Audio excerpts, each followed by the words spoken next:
Um, Psalms 11 today. In the Lord I take refuge. How then can you say to me, flee like a bird to your mountain? For look, the wicked bend their bows.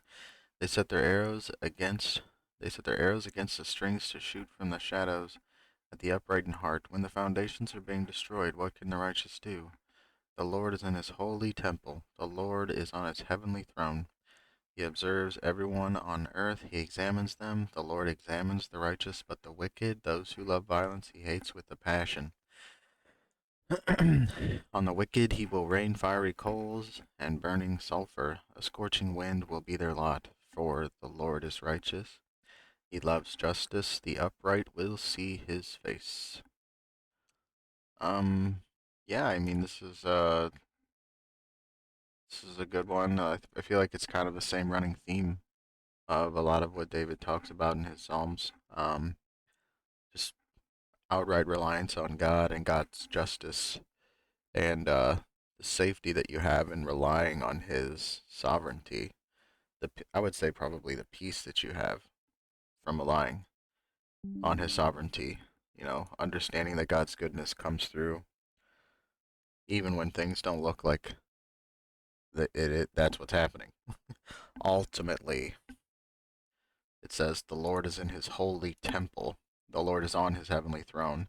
He does observe everyone on earth. His eyes examine them. The Lord examines the righteous, but the wicked, those who love violence, he hates with a passion. On the wicked he will rain fiery coals and burning sulfur. A scorching wind will be their lot. Because the Lord is righteous and he loves justice, the upright will see his face.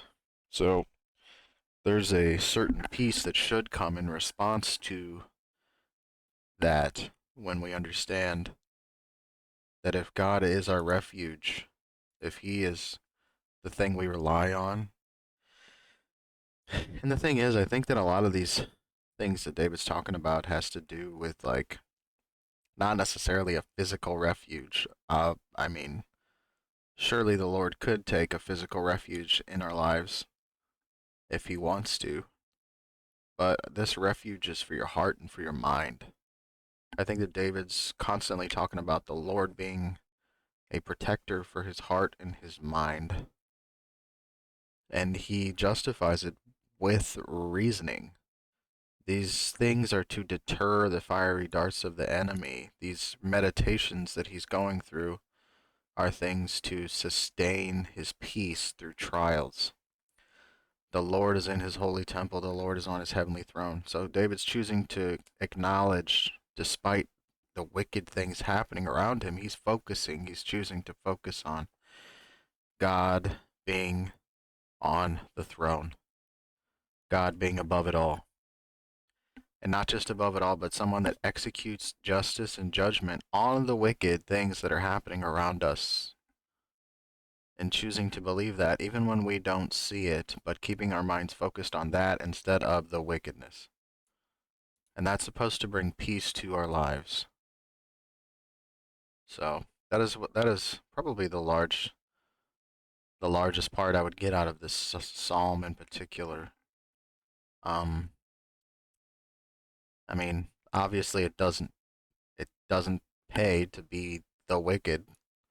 It may seem like it does, but ultimately, the wicked have a pretty bad lot in return for what they choose to do, even when it seems like it's not going to be so bad.